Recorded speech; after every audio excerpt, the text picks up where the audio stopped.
Depuis 2005, le Big Three se taille la part du lion en Grand Chelem.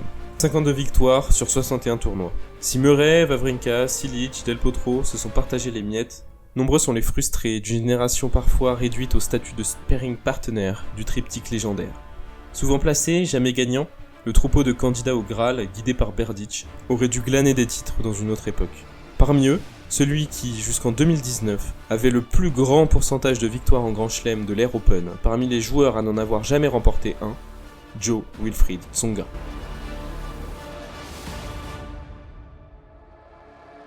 Tsonga, c'est un enchaînement missile au service, coup de canon en coup droit, un physique de boxeur de 90 kg qu'il transfère dans la balle. Si chaque coup droit est un uppercut, son revers à deux mains se transforme en revers à une main pour augmenter l'amplitude du joueur d'1m88. Colosse au pied d'argile, drépanocytose et blessures à répétition l'ont empêché de gravir l'Olympe. Durant toute sa carrière, Joe a eu à cœur de transmettre ses valeurs et ses acquis aux plus jeunes. Entre deux pubs Kinder, Un peu de gâteau ? il s'est engagé avec le village destiné aux jeunes de familles bénéficiaires du secours populaire. Né en 1985, Jo-Wilfried Everard Tsonga, fils d'un handballeur professionnel et frère d'un basketteur, gagne le titre de champion de France en 1999. Joe n'est pas le plus talentueux de sa génération qui a couvé Richard Gasquet, avec qui il remporte des titres en double en junior. Mais en 2003, Joe remporte l'US Open Junior. Il est mûr pour entrer sur le circuit professionnel. 2004 le voit réaliser son plus gros coup, éliminer Carlos Moya à leur top 8. Il se fait alors inviter à son premier Masters 1000 à Paris-Bercy. Son début de carrière est symptomatique d'un mal récurrent chez Tsonga. Après une entrée prometteuse sur le circuit, il est freiné par une blessure au dos. Après une nouvelle perf en 2007 contre l'ex numéro 1 mondial Lleyton Hewitt, il célèbre son entrée dans le top 100 par la mythique danse des pouces. Ascension récompensée par le prix de la révélation ATP de l'année. Le boulet de canon de Tsonga emporte tout sur son passage. Le sosie de Mohamed Ali met KO Andy Murray au premier tour de l'Open d'Australie 2008. Se défait de Gasquet en huitième de finale et étrille Nadal en demi, 6-2, 6-3, 6-2, qui déclara avoir fait face à une avalanche contre laquelle il ne pouvait pas lutter. Djokovic, qui courait alors après son premier titre du Grand Chelem, sent le vent du boulet, mais s'impose finalement après 4-7, laissant Joe KO debout. Les grands combats laissent des traces, surtout chez Tsonga, qui déclare forfait pour les deux levées du Grand Chelem suivantes. Mais l'inertie de l'impulsion de sa première victoire en Grand Chelem est trop grande pour que Joe, 23 ans, ne se relève pas. Au Master 1000 de Paris-Bercy, il balaye ses opposants d'un revers de main. Stepanek, Djokovic, Roddick, Blake et enfin Nalbandian. Personne ne résiste à Tsonga, qui remporte le plus grand titre de sa carrière, chez lui, en France.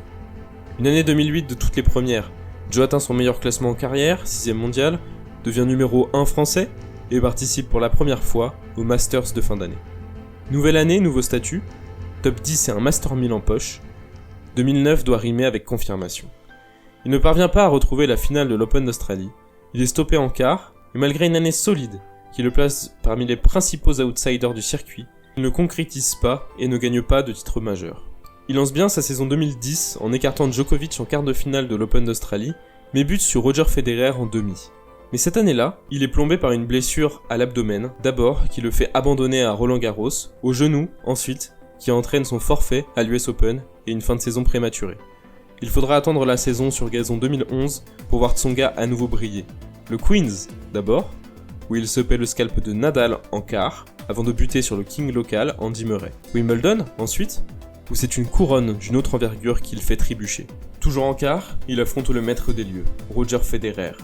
Après un début de match âpre, Tsonga perd les deux premiers sets, 3-6, 6-7. Mais toujours aussi solide au service. Joe assiège le Suisse et réussit à renverser la situation. Une seule balle de break concédée et Tsonga remporte la plus belle victoire de sa carrière. Et sûrement l'une des plus cruelles de Federer qui, en 178 rencontres en Grand Chelem, n'avait jamais perdu un match après avoir mené 2-7-0. Cette victoire lui permet de devenir l'un des 3 seuls joueurs avec Berdych et Wawrinka à avoir éliminé Federer, Nadal, Djokovic et Murray dans un tournoi du Grand Chelem. Une nouvelle fois en demi de Grand Chelem, il s'arrête net contre le rempart Djokovic. 2011 reste toutefois une année spéciale pour Tsonga, puisqu'il enchaîne 2 finales à Paris-Bercy et au Masters de Londres, mais s'incline à chaque fois contre Roger Federer. Il devient ainsi le premier Français à atteindre une finale de Grand Chelem et une finale de Masters Cup. Il enchaîne une année 2012 solide. Premier quart à Roland, mais perd en 5-7 contre Djokovic malgré 4 balles de match. Quart au JO de Londres et médaille d'argent en double, qualification au Masters de fin d'année et meilleur classement en carrière avec une 5ème place à l'ATP. Tsonga n'enchaîne pas et, malgré une saison en demi-teinte, se qualifie pour les demi-finales de Roland-Garros en 2013, après avoir écrasé Federer 3-7-0, mais perd contre David Ferrer. Il est alors le seul joueur avec Djokovic à avoir battu Nadal et Federer 3-7-0 en Grand Chelem. Nouvelle performance, nouvelle blessure. Après la saison sur gazon, Tsonga se blesse au tendon rotulien, il aura du mal à revenir et perd sa place de numéro 1 français. S'ensuit une période sans flamboyance, où il vogue entre la 10e et la 15e place mondiale, jusqu'au Masters de Toronto 2014, qui le voit corriger successivement Djokovic 6-2-6-2, première victoire en 4 ans contre le Serbe, Murray en 3-7, après 8 défaites consécutives depuis 2008, et Federer 7-5-7-6, sans concéder aucune balle de break. Il devient l'un des seuls joueurs en activité hors Big Four à avoir 2 Masters 1000 à son actif, et deuxième joueur après Nadal à battre Murray, Djokovic et Federer dans un même tournoi. Il enchaîne avec une blessure à l'avant-bras, qui va plomber sa finale de Coupe Davis contre la Suisse et sa fin de saison. C'est à Roland-Garros que Tsonga brille le plus depuis 2013, puisque la dernière demi-finale qu'il atteindra en Grand Chelem sera sur le Philippe Chatrier. Il dispose de 2 top 5, Berdych et Nishikori, avant de retrouver Wawrinka en demi, en 2015, l'année de sa victoire en finale contre Djokovic. 4-7 et 4 heures de jeu, dont 2 tie-breaks, auront raison de Tsonga, qui aurait peut-être pu profiter du bras tremblant de Djokovic en finale et soulever la Coupe des Mousquetaires pour la première fois depuis Noah en 1983. Dernier coup d'éclat dans un tournoi majeur depuis 2015, Tsonga n'a plus brillé en Grand Chelem. Blessures et contre-performances le font chuter au classement. Jalonné par une victoire en Coupe Davis contre la Belgique de David Goffin en 2017, il doit gérer sa fin de carrière en jonglant entre opération et drépanocytose.